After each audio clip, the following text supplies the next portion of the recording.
Obrigado pela presença, aqueles que tiveram a coragem de sair de casa hoje, com essa abençoada chuva que Deus nos enviou.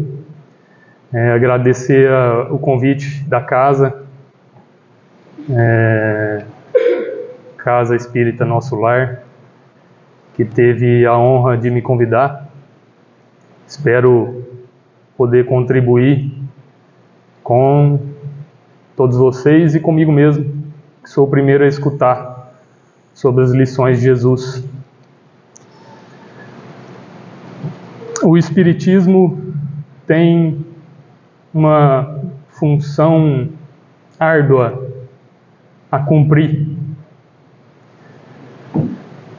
porque Jesus, quando veio, trouxe uma nova ideia sobre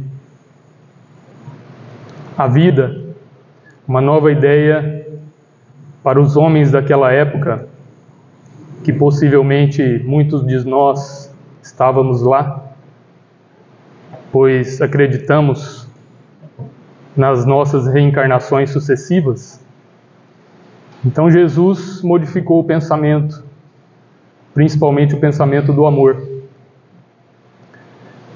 que era pouco analisado.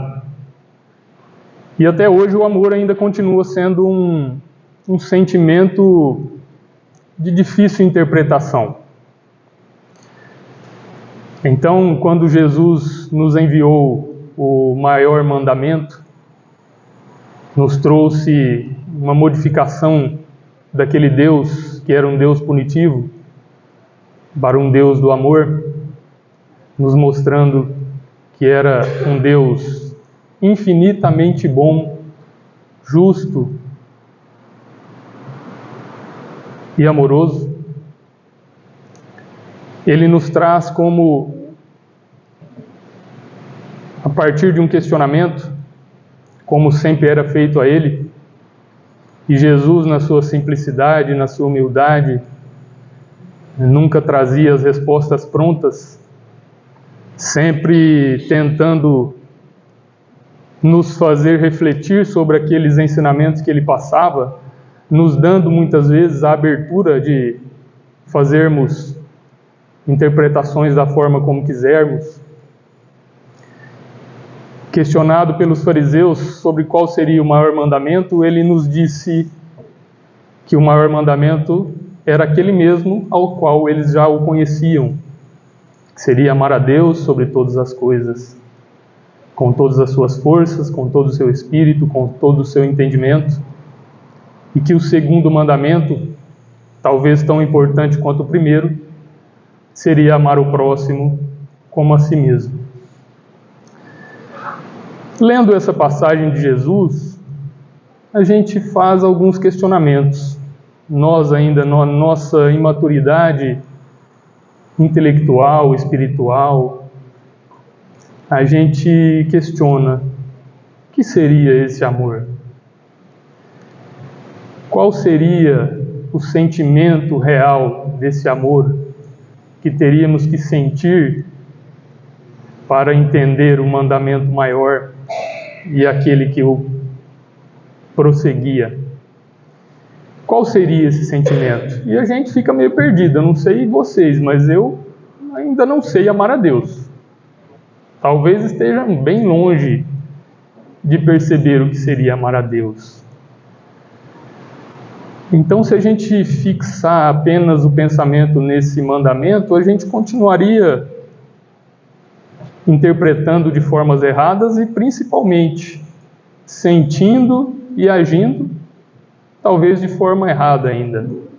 Então eu acho que muito mais do que nos ater àquele mandamento ensinado por Jesus, era tentar entender qual é o objetivo ao qual devemos seguir para que atinjamos um nível de amar a Deus. Porque o amor, ele tem muitas variantes. Na nossa linguagem, a gente diz às vezes: eu amo bolo.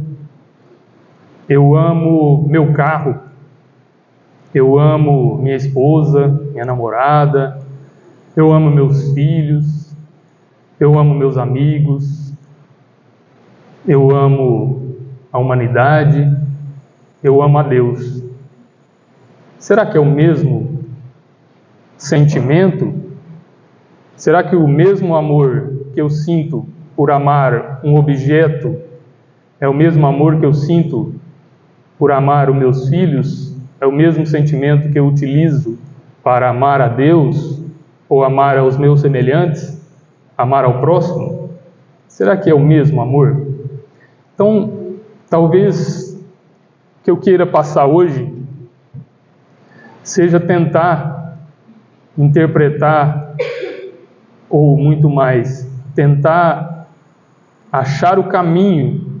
E é claro que nós não sairemos daqui hoje entendendo isso, mas tentar acender uma luz, ao qual muitos de nós já sabemos, mas talvez reestimular esse sentimento e entender como que nós podemos chegar de um amor a um objeto, a um amor sublime, como seria amar a Deus, ao próximo e a nós mesmos.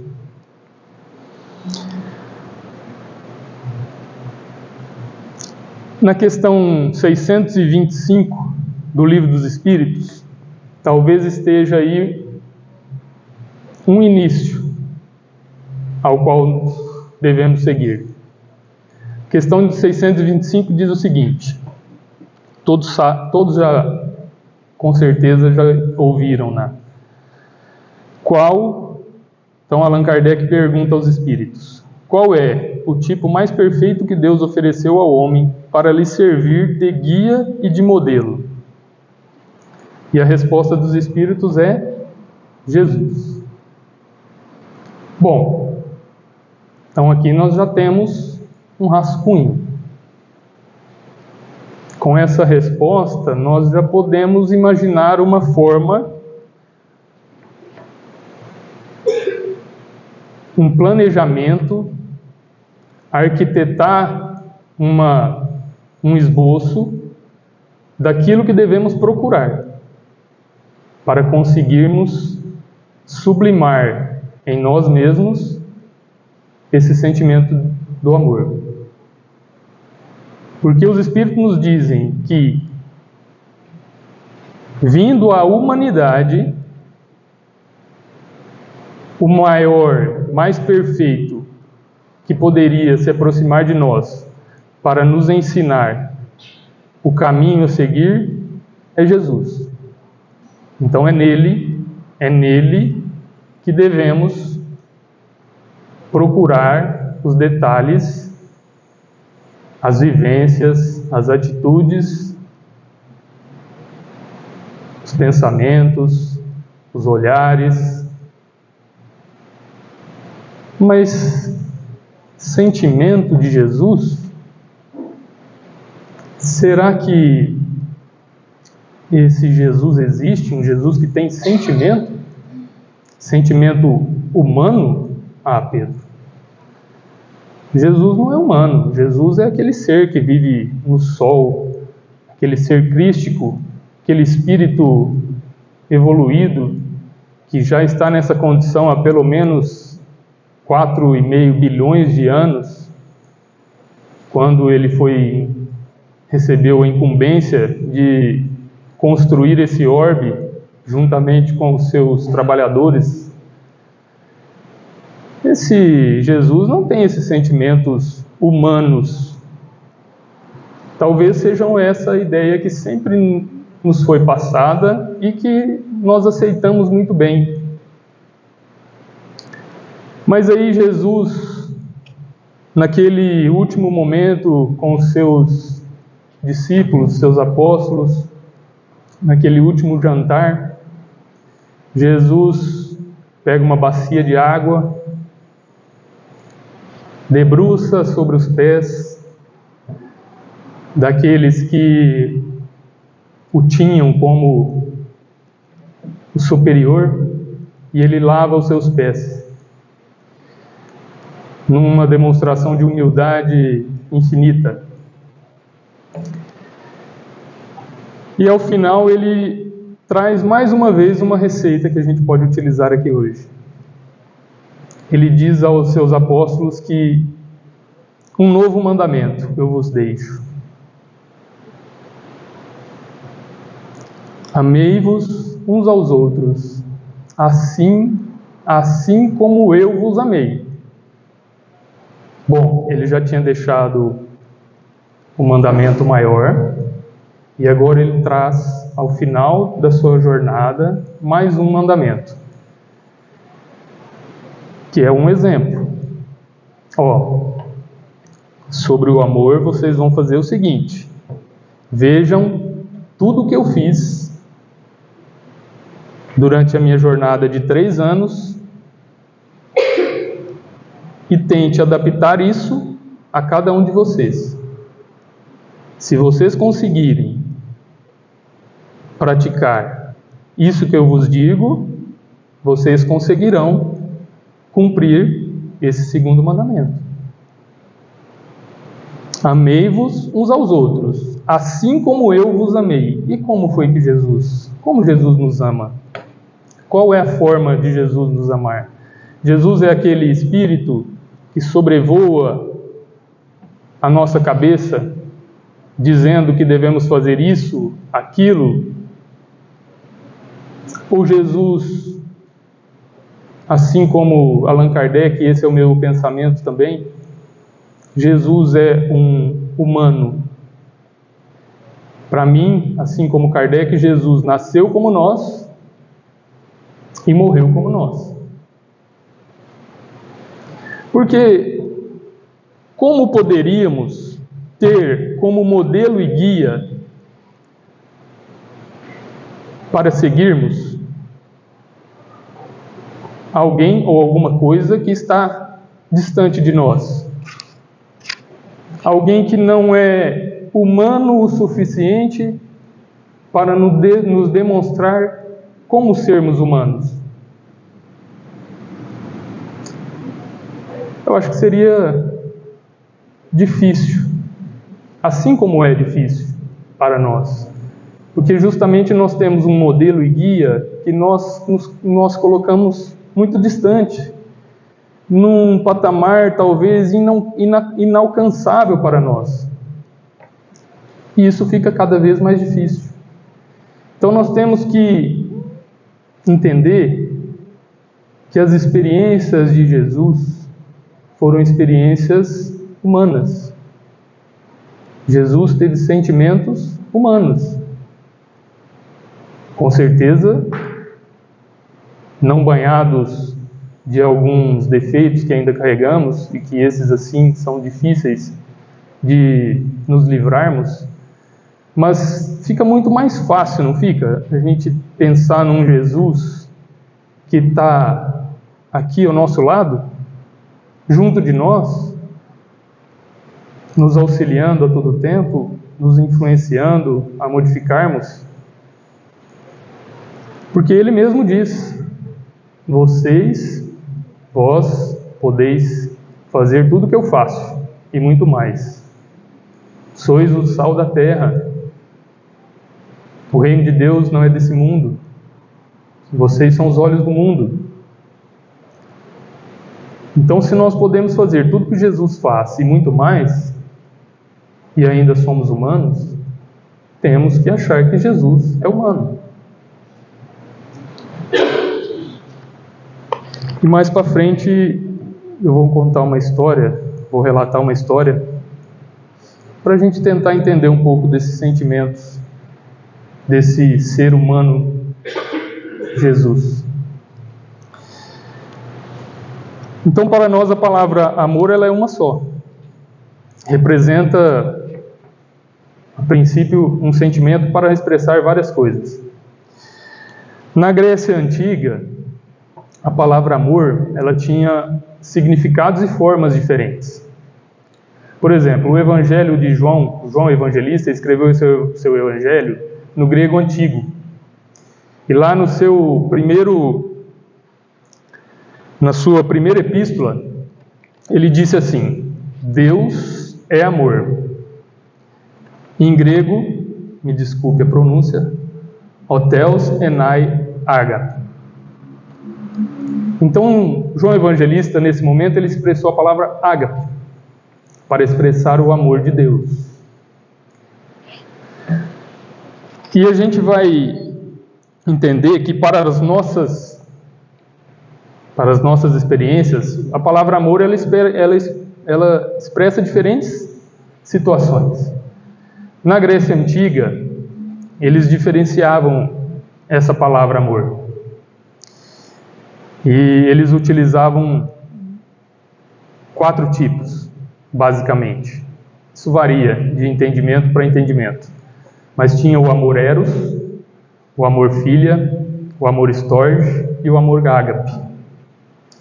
Eu não vou ficar aqui falando disso, mas eu vou exemplificar, porque mais para frente a gente vai entender isso, por que disso.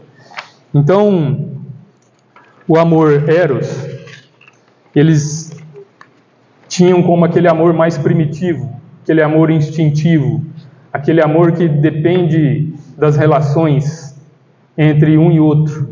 É o amor recíproco, em que você ama, mas que você quer ser amado. Então é um amor mais infantil, vamos dizer assim, entre aspas.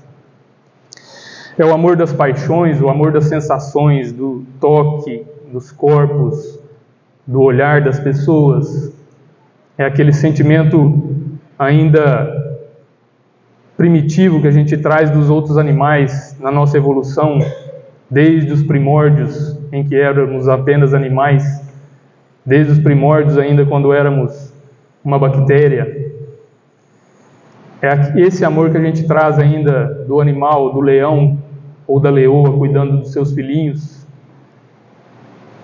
e protegendo-os.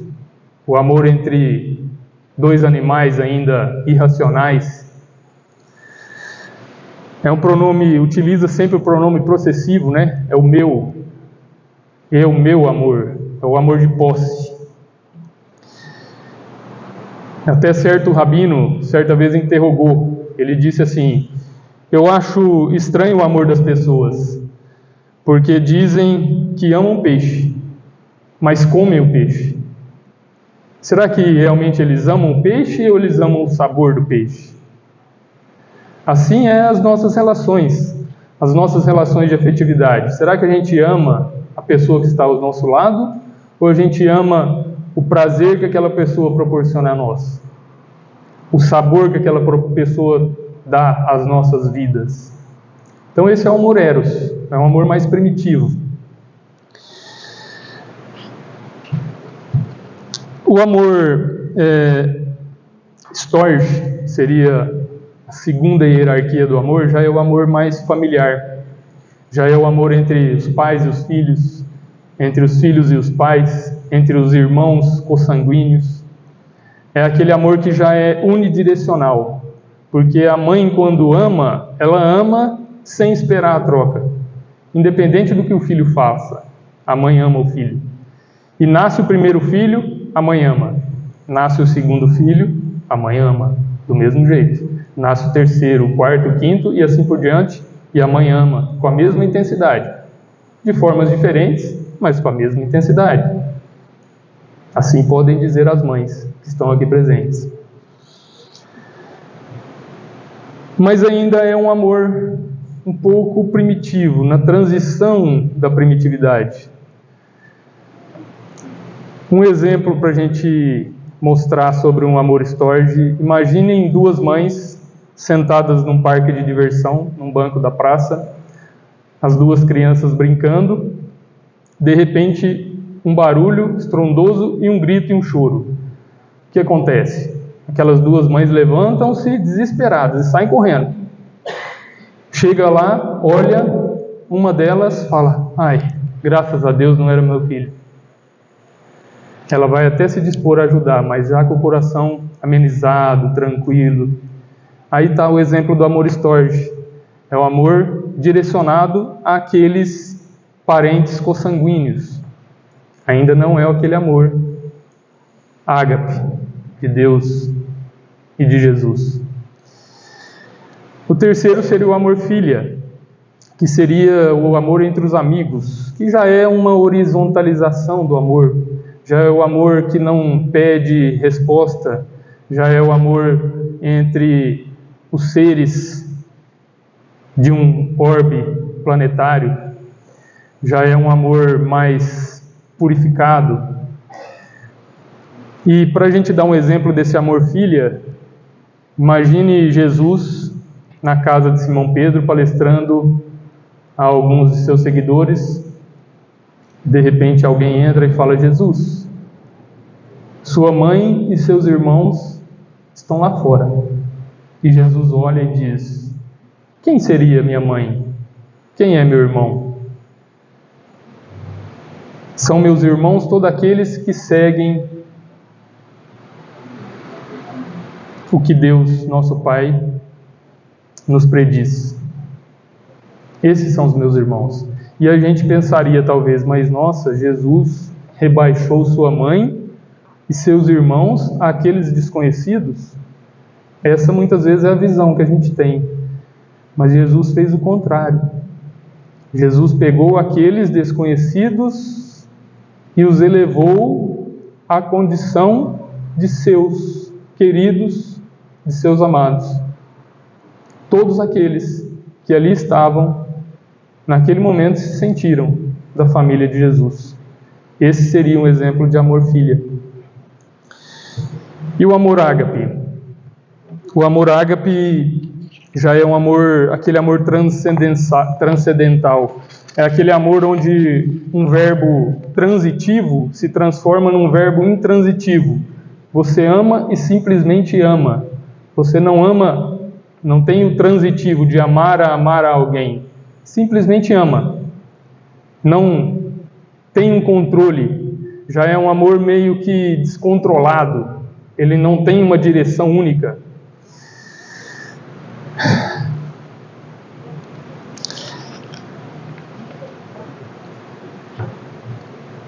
Na primeira epístola de Paulo aos Coríntios, tem uma passagem linda, e eu vou ler aqui agora para vocês, que seria um exemplo de amor ágape. Então Paulo diz assim, lá na epístola aos Coríntios 13, capítulo 13, versículo 1 a 13: ainda que eu falasse a língua dos homens e dos anjos, se não tiver amor, serei como bronze que soa, ou como síbalo que retine. Ainda que eu tenha o dom de profetizar e conheça todos os mistérios e toda a ciência, ainda que eu tenha tamanha fé, a ponto de transportar as montanhas, se não tiver amor, nada serei. E ainda que eu distribua todos os meus bens entre os pobres, e ainda que eu entregue o meu próprio corpo para ser queimado, se não tiver amor, nada disso se aproveitará. O amor é paciente, o amor é benigno, o amor não arde em ciúmes, não se ufana, não se ensoberbece, não se conduz inconvenientemente, não procura os seus interesses, não se exaspera, não se ressente do mal, não se alegra com a injustiça, não se regozija, não regozija-se com a verdade, tudo sofre, tudo crê, tudo espera, tudo suporta. Esse é o amor ágape. É aquele amor em que Jesus, caminhando entre a multidão, de repente sente alguma coisa e diz àqueles que o cercavam: alguém me tocou. E Pedro, naquela sua truculez, daquele momento, diz: Jesus, como alguém te tocou? Todos te empurram, como alguém te tocou?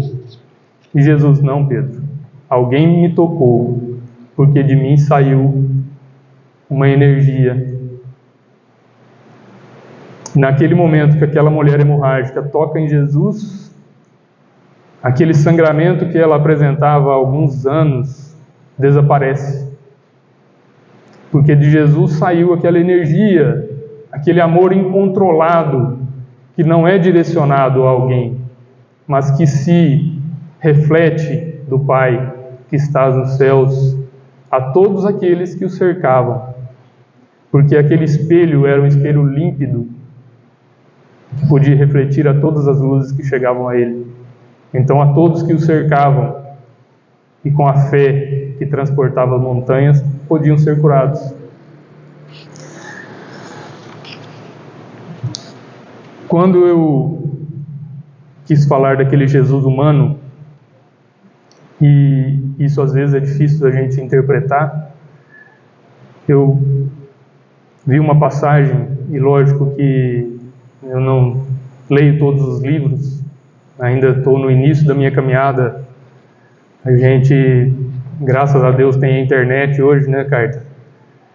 Que pode nos trazer informações, e a gente às vezes copia algumas coisas, né? A gente que está aqui nessa início de caminhada, a gente observa, vê algumas palestras e a gente pode copiar algumas coisas. Até me desculpe caso vá para a internet se alguém se sentir copiado, mas a gente faz isso como palestrante. A gente não tem o objetivo apenas de passar informações, de passar conhecimentos. Eu acho que o objetivo maior de quem está aqui em cima é tentar tocar os corações, e o primeiro coração a ser tocado é o nosso mesmo. Nós que estamos aqui falando ao microfone e às vezes nos emocionando, a gente quer tentar tocar os corações, né? Para que cada um da sua forma, aproveitando os ensinamentos de Jesus, aproveitando os ensinamentos que o Consolador nos traz, a gente possa seguir a nossa caminhada.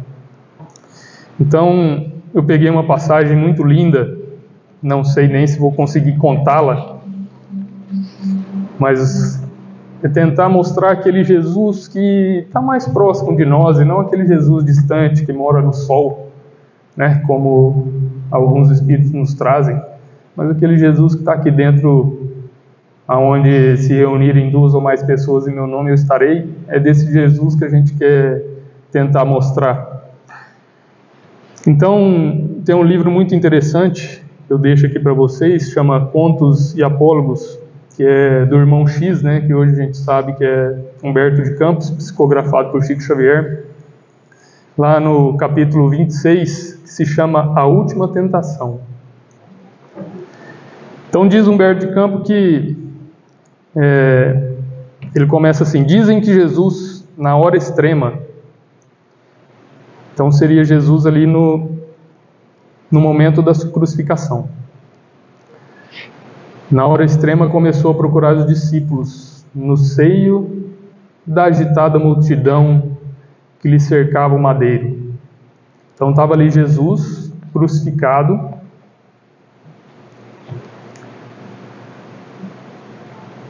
procurando os seus amigos. No seio da agitada multidão que lhe cercava o madeiro, em busca de algum olhar amigo, em que pudesse reconfortar o espírito atribulado.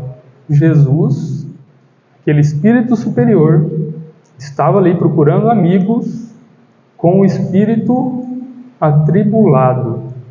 Jesus. Isso quem diz é Humberto de Campos.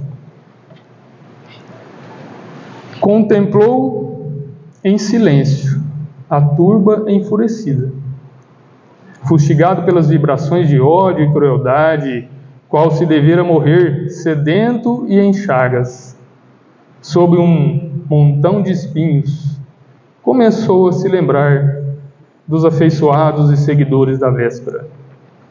Então Jesus estava ali lembrando dos seus apóstolos, dos seus discípulos, naquele último jantar em que ele lavou os seus pés. Onde estaria seus laços amorosos da Galileia? Então Jesus, contemplando aquela multidão com vibrações de ódio, ele procurava um olhar, um único olhar amigo, que o confortasse o seu espírito atribulado.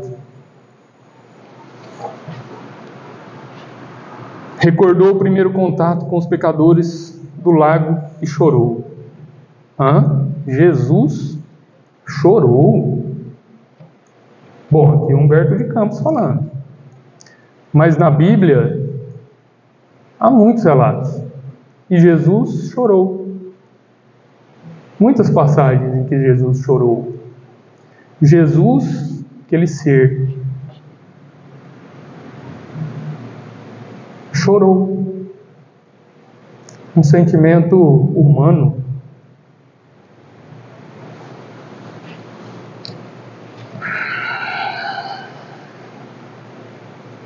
A saudade amargurava-lhe o coração. Humberto de Campos estava obsediado, certeza. Falar que Jesus sentia saudade, Jesus chorava, estava obsediado, não tinha outro motivo para ele escrever esse livro a não ser estar obsediado. Por que motivo Simão Pedro fora tão frágil? Que fizera ele, Jesus, para merecer a negação do companheiro a quem mais se confiara? Que razões teria levado Judas a esquecê-lo? Como entregara, assim, ao preço de míseras moedas, o coração que o amava tanto? Onde se refugiara Tiago, em cuja presença tanto se comprazia? Sentiu profunda saudade de Filipe e Bartolomeu e desejou escutá-los. Rememorou suas conversações com Mateus e refletiu quão doce lhe seria poder abraçar o inteligente funcionário de Cafarnaum, de encontro ao peito, Jesus querendo abraçar. O amor eros. Porque quando a gente discute sobre esses amores, a gente imagina que a gente tem que abandonar aqueles sentimentos que a gente tem. Para que a gente consiga caminhar na evolução, a gente deve retirar a base. Alguém que constrói um prédio de 50 andares, tira o seu alicerce. E esse é o pensamento que muitas vezes a gente tem. Como no livro No Mundo Maior, no capítulo 3 e 4, quando Caderaro, que era o guia espiritual de André Luiz naquele momento, fala sobre a casa mental, e ele descreve a nossa mente como sendo um castelo de 3 andares. E ele fala que o castelo, a base do castelo são os nossos sentimentos primitivos. O primeiro andar seria os sentimentos de convívio das pessoas. E o andar superior seria o andar do cérebro pré-frontal, que é o andar que a gente deseja alcançar. Mas Calderaro explica muito mais do que a gente sair daquele andar onde a gente tinha os nossos instintos e irmos para os andares de cima, esquecendo do de baixo. Ele diz que não, que a gente deve interrelacionar os andares, que a gente deve relembrar os nossos passados, que a gente deve enfrentar as nossas frustrações e não esquecê-las, porque mais cedo ou mais tarde elas virão à tona.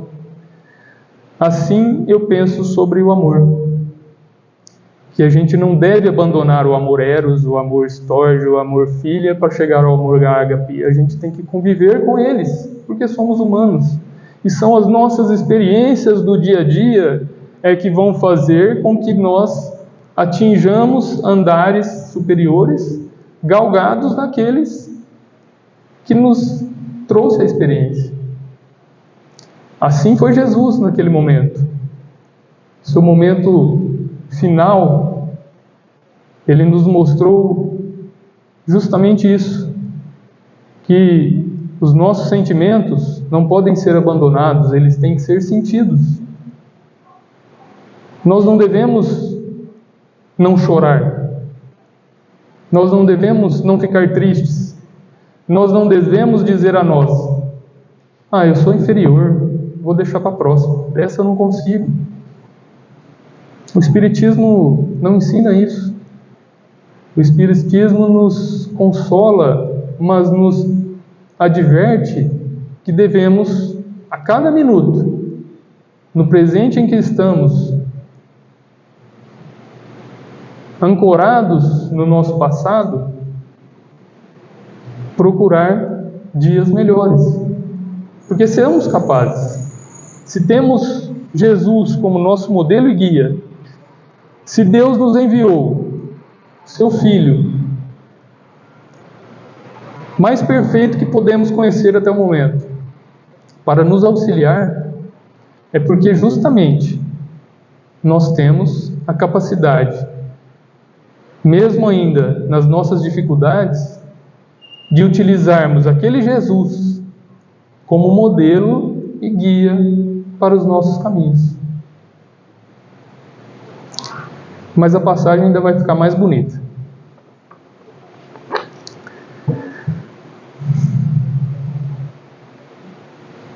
De reminiscência a reminiscência, teve fome de ternura e de confiança das criancinhas galileias que lhe ouviram a palavra, deslumbradas e felizes. Mas os meninos simples e humildes que o amavam perdiam-se agora à distância. Recordou Zebedeu e suspirou por acolher-se-lhe a casa singela. João, o amigo abnegado, achava-se ali mesmo, em terrível desapontamento, mas precisava socorro para sustentar Maria, a angustiada mãe ao pé da cruz. Jesus, naquele momento, nem o olhar de sua mãe ele tinha, porque qual mãe conseguiria suportar a visão de olhar o seu filho preso àquela cruz, aquele madeiro?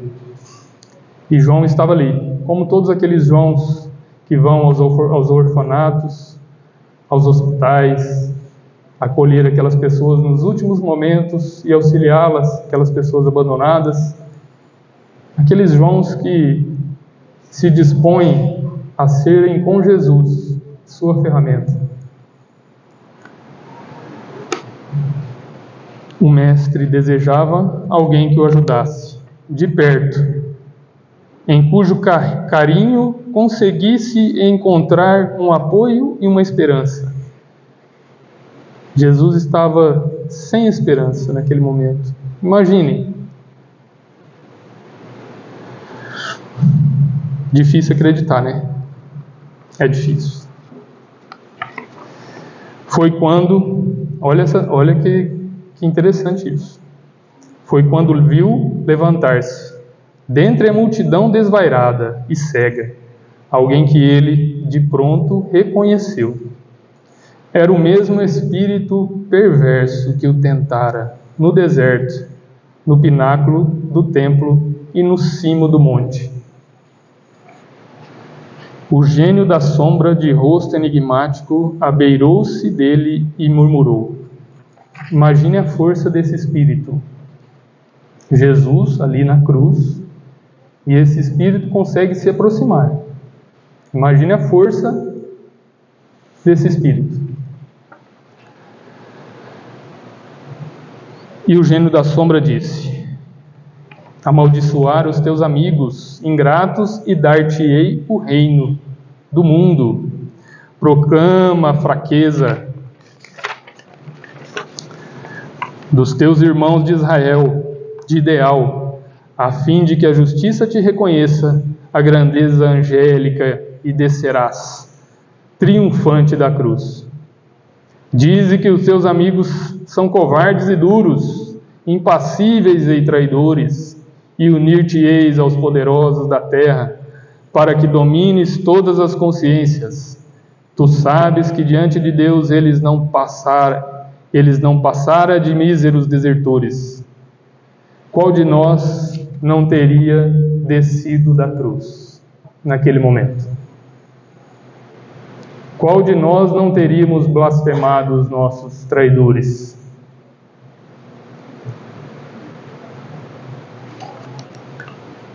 Mas Jesus não. Jesus não precisava estar ali se ele quisesse. Jesus não precisava ser crucificado se ele quisesse. Ele tinha o poder. Deus tinha o poder de não permitir que seu filho passasse por aquilo. Mas Deus não derroga suas leis.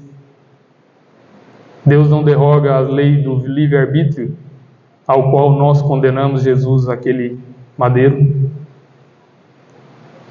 Então lá estava Jesus, sem esperança. Jesus escutou com expressiva mudez, ficou calado. Mas o pranto manou-lhe mais intensamente do olhar translúcido. Então Jesus chorou mais. Chorou copiosamente. Derramou lágrimas, ainda mais, se vendo naquela situação. Sim, pensava Jesus, Pedro negara-o, mas não por maldade. A fragilidade do apóstolo podia ser comparada à ternura de uma oliveira nascente, que com os dias se transformara no tronco, robusto e nobre, a desafiar a implacável visita dos anos.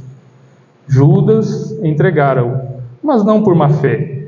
Iludia-se com a política farisaica e julgara poder substituí-lo com vantagem nos negócios do povo.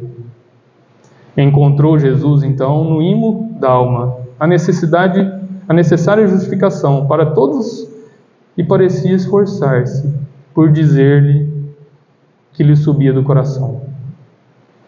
Ansioso, o espírito das trevas aguardava-lhe a pronúncia, mas o Cordeiro de Deus, fixando os olhos no céu, inflamado de luz, rogou em tom inesquecível: perdoa-lhes, Pai. Eles não sabem o que fazem.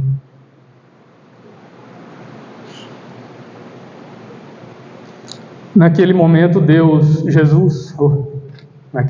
Jesus perdoou os apóstolos, perdoou os discípulos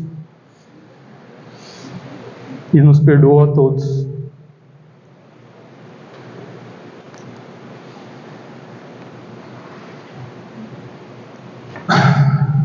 O príncipe das sombras retirou-se apressado. Fechou-se a porta. Nesse instante, porém, ao invés de deter-se na contemplação de Jerusalém dominada de impiedade e loucura, o Senhor notou que o firmamento rasgara-se do alto a baixo e viu que os anjos iam e vinham, tecendo de estrelas e flores o caminho que o conduziria ao tronco celeste. Uma paz indefinível e soberana estampara-se-lhe no semblante.